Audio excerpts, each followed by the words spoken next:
I finally was able to play Cardfight Vanguard in one way or another. It's by playing its digital version, Cardfight Vanguard Dear Days, for which I tried the demo version before it was released, if I recall correctly. I remember the time when the physical version was released, and one of the selling points was it uses just monster/creature cards, which are called units in this game. And of course, as a teenager, I couldn't get physical cards because I didn't have constant income, which I still don't have, and it seems it wasn't sold in Latvia, or even it was, or still is sold, then it's far away from me when I don't have driver's license, but I won't know how to drive. Okay, maybe I know how to drive a manual car, but I don't have experience in actual driving in reality, that is. Anyways, about the game. Physical version, that is. Even if I would be able to get the physical cards. Yeah, because living in the countryside, I won't be able to play them because I won't have anyone to play with these cards. Okay, then there was a mobile game, Cardfight Vanguard Zero, which had some difference. I tried it by sideloading, because Google Play didn't allow me to download it for one reason or another. But either because I changed bonds, I didn't want to sideload it again, or without any reasons, I lost interest in. And maybe I didn't save login or whatever into the continuous progress, but turns out I had saved it, which now is shut down. And only before this game was released fully, I tried the demo version to see if it works on the laptop. Only now I got just the base game on with itself from little amount of money I got from YouTube apps, which I thought I won't be receiving, but AdSense will still send tax or something like that payments. Dear Days was developed by Foro Corporations and Landkreis Ltd. And published by Push Riot. And for some reason I thought on it was on it, but I on it the game engine was supposed to make it, but I couldn't find. I don't know why I assumed that at first. So maybe it's in-house and changed that they built onto it. Maybe it's still on it, but I'm not sure about it.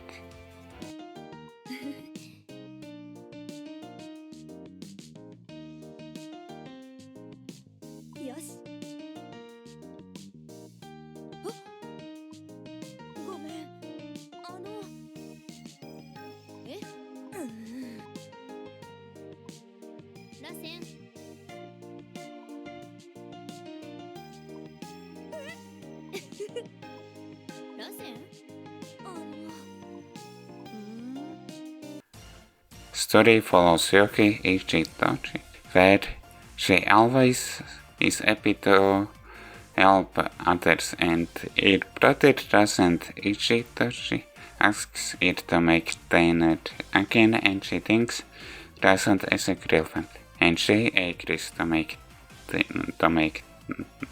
dinner again. However, she was interested by her brother asked her to make dinner, so she follows Rosant, and finds out he goes to a car shop. Then her brother teaches Cardfight Vanguard to her, which is a tutorial for the player which can be skipped, and teach her that with Cardfight Vanguard you can find your other self. Then Yoki starts playing Cardfight Vanguard to find herself, want to protect others with it when Cardfight Vanguard team starts making trouble to its friends. But on the way she learns her lessons and needs to teach a lesson to someone else, whatever those lessons are. Story for a card game, especially without a fault ending thread, is fine. Okay, that was a stupid way to say it. Well, I guess in a way it's slice of life story, but using card game to move the plot forward, which is card fights between others, with no fault ending stakes. Of course, there are smaller scale stakes, maybe something about Cardfight Vanguard, which still will be accessible in full under that stake, but some that around it will be forced, maybe, or something like that. At least it kept me interested in the story so much that I continued to play it now the resolution. Even I did also Yoki side stories to experience more of the game. The story is shared in visual novel style, and to move the story forward, you need to go to main versus symbol on the map, for which you will need to fight in Cardfight Vanguard. There also can just be main stories, for which you just have to read it to move plot forward. There's also free versus and free symbols, which are side stories for the current selected character. Where in free versus you need to have a card fight. In free simple there is just a side story. Launching story mode card fights, the game sends you back to map and then need to skip the story before the card fight. For free versus stories under launching there is dialogue, but if you want to retrace a card fight, you will need to skip both dialogues if you add them multiple times and lose multiple times. Speaking of side stories, there are side stories following different characters. At the time of writing the script, I haven't started any of those and so far only unlocked 2 characters. Okay. To get clip for this video, I started Yoki's brother's side story just to show it to you. And afterwards, I did play a little bit.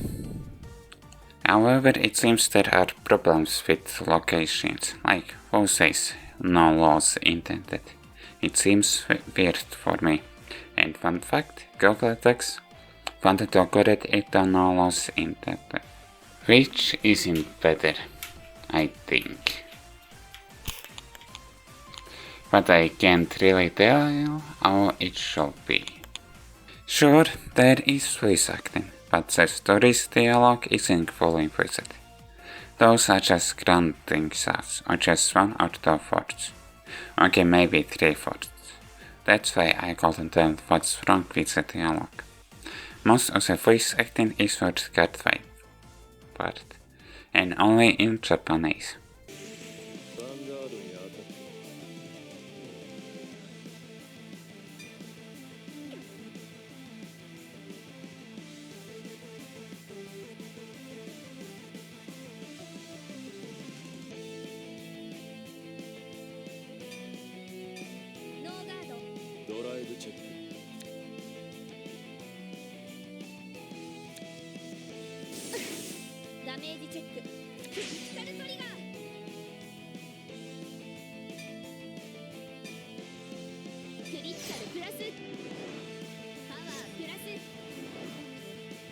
Now finally about gameplay, but not just yet about the card gameplay. Like I said before, the story is shared in visual novel stuff, and the access to stories is from a map. You can use the mouse to select which story you want to, if there are multiple stories, and click twice on it, or go where you need, or click only on the one story that you have accessible twice, or also add the FG to move in an in-game photo for some reason, not double if ASD. Or you can also use other keys for it. Well, A and S is also for easy like auto selection, but it's called deep, so I didn't use it. And only accidentally found out what A and S does. So that seems to be a mistranslation. When it's called tip, I assume it's a tip to help me to play the game. But that isn't the case. Anyways, about the card game. Of course, it's the same as physical card game, but probably outdated. And that's why Dear Days 2 is coming out, which probably will get outdated at some point. And from this game, I found out it isn't true anymore that it just uses Onyx now. There are other cards. It seems there are 3 types of other cards. Single house order, set order, and something like equipment. At least for set orders, you can set only one order card per turn. I don't know about other types of order cards. Okay, I don't know how to explain how the card game plays, but I'll try it. There are 6 zones where Onyx can go. The middle top zone is for your fun card, and the rest of the zones are for 3 cards, in those zones which are besides the fun card. In the start of the game, you need to place a grade 0 card from your traded face down and reveal it under both players within the same card. Of course, which is done automatically by the Dear Days. When your turn comes, you can trade your fun card from either your trade deck or from the end, but it's best from the right deck. But then you need to discard a card from the end if you trade from the right deck. You can only write the same grade or one grade higher card to write one card, and it's done by placing the card on top of the correct one card. Those cards under one card become souls. And you can only normal call on it with the same or lower grade as your one card. The goal is to deal 6 damage, represented by revealed cards, to the opponent by attacking the one card. But it isn't easy to deal 6 damage, because the opponent can card by using cards from the end, or they can insert moving rare cards from zones which are besides the one card. Only if the cards are shot on site, you can protect your one card or other rare cards, and exemplar only some cards can do that. Or they get lucky to damage check to reveal triggers, for which there are different effects, and only up to 4 triggers can be in the deck for each trigger type. But each trigger also applies plus 10 K power to one of your on it. And there's one more trigger, over trigger, which gives 100 million power to one of your units and additional if it's revealed in the trade check, but then it removes itself from the game. Only one other trigger card can be in the deck. Only the front row can attack. The back row can pause the front, but of course only some cards can pause the front row. And of course card effects can change what the back row does. Now about damage and trade check. In both cases the top card of the deck is revealed to see if it's a trigger card to activate it. In the damage check, the card goes to the damage shot, and in the trade check, the card goes into the end. Only the one card can do the trade check. By the way, you can use a mouse for everything, but there also, I guess, are shortcuts for stuff that do with keyboards. Only some keys seem to be a first choice, but I got used to those shortcuts. But others I didn't use. Nowadays, the cards are split into 9 regions, instead of clans, which I know only from the original anime. Which I watched when those episodes were uploaded on Bushroad or Cardfight Vanguard YouTube channel. But couldn't watch all the episodes because I used a non-Android, non-iOS version on which some episodes were blocked for some reason, either by them or by YouTube. So I stopped watching it, and nowadays those episodes are already unblocked on YouTube.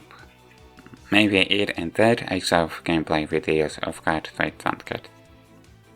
Actually, technically there are still clans, but the format that the Dear Days is uses nations, which probably is a standard format that the Dear Days uses.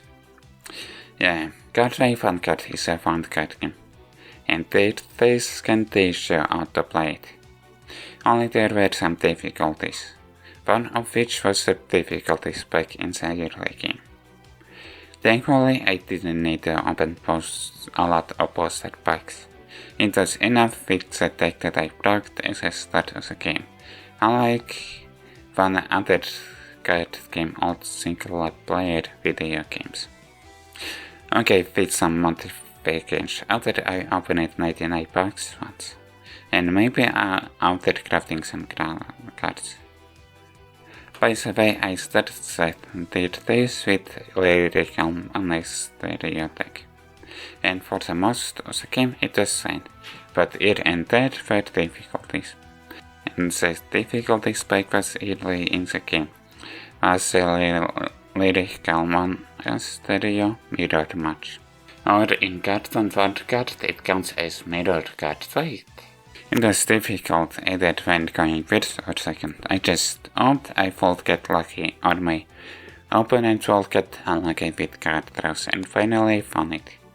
But okay, near the end of the game I tried with a different deck, for which I get a deck recipe and crafted all the cards for it using craft points. I found upgrades craft points, from which you can craft only one by one. Only one copy of the card can be crafted at a time. However, I returned back to lyrical monastery for the final card fight, for which there were difficulties, but after some attempts I won, and I guess I again hoped when either one gets lucky or unlucky with the card draws.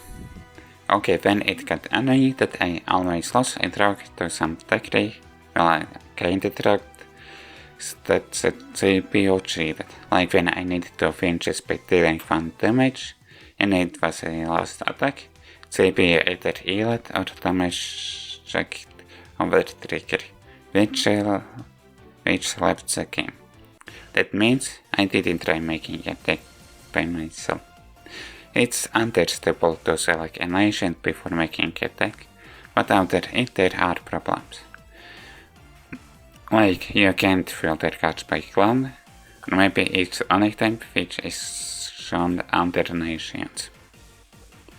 Some cards mention clans/only type in affected, however you can't filter to see only those cards. There's no option for it. Search doesn't help with it. It only shares text only in the card name and effect text. It doesn't share text in console/only type. No options to filter cards by that option. Only by card name or when it's included in the effect text the cards can be shared. I didn't bother to manually search clan/only type cards by checking it only in card image. Like the card effect is copied into the text box besides card image for easy readability in the getting when checking the card details, but not clan/only type. Instead, or even clan, but I meant nations, but that's understandable. In the deck, the controls are weird. Like you can check card details by clicking on the card. By clicking on the card a second time. And it varies by locations. It either goes to the deck or gets removed from the deck. First click is to select the card and the second click is for these decks. If you double click on the card in the deck, if it wasn't selected before, it gets removed from the deck. If you do the same thing in the storage, it gets added to the deck. With C on the keyboard, you can check card details for some reason, instead of using mouse clicks. When you make a mistake, you can't undo it unless you remember the card name to search it for it if you remove it from the deck. Otherwise, you need to open the deck editing by right-clicking, which is easy to do accidentally. Okay, there's a pop-up warning about it when the deck text is changed in the deck. And then you will need to read to the deck if you are making a deck from the scratch. For story modes cardfights, including the free versus cardfights, there are these skills, which are extra effects that automatically activate when conditions are met and are set before the card fight. I returned back to the card gameplay because I almost forgot about these skills and I didn't know where to put about it, and there is other mode in which you can't use these skills. It's Cardfight.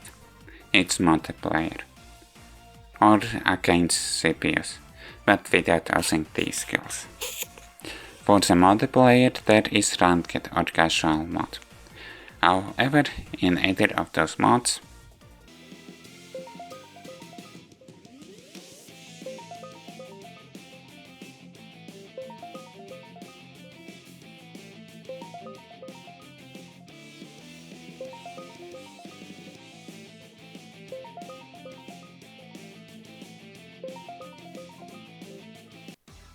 there are no players, at least with my rank in bracket. But then, if there are ranking players playing it, I can't reach them because I can't climb up ranks. Okay, I also mean that's how ranked works. Matchmaking in the same rank. And when recording it for the second time for this video, I found out it can broaden the search, but not sure in what way the search is broadened. Even in the casual mode I didn't get to fight another player. Plus there is fair censorship, the game censors stock in multiplayer profile settings. Why? Isn't that a thoughtful species of a pet? Oh, that is offensive. It is just a thought of a pet species. Is it because it's offensive in a different language? In that case, children every won't be offensive. Wait. Why did it beep there? Wait, what's going on? In that case, children every won't be offensive. Of course, because the game is upfront cost, that's why it doesn't receive constant no players. Though I've got ranked mode or even a constant casual matches. Upfront cost is already a barrier to get into PvP. And this is a good segue to the next section.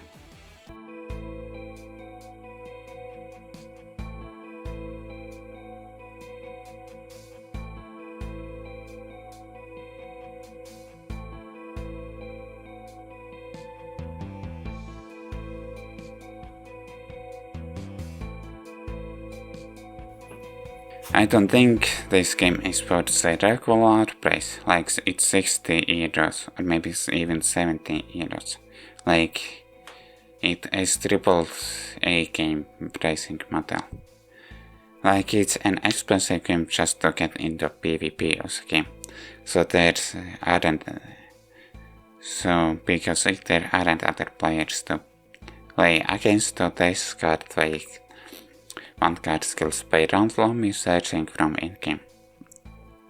If you want a PvP community for the game, then the game probably should be live service game, or at least a cheaper game for entry point. Even including the story mode, the triple A game price model is still too expensive, especially when the story dialogue isn't fully voiced.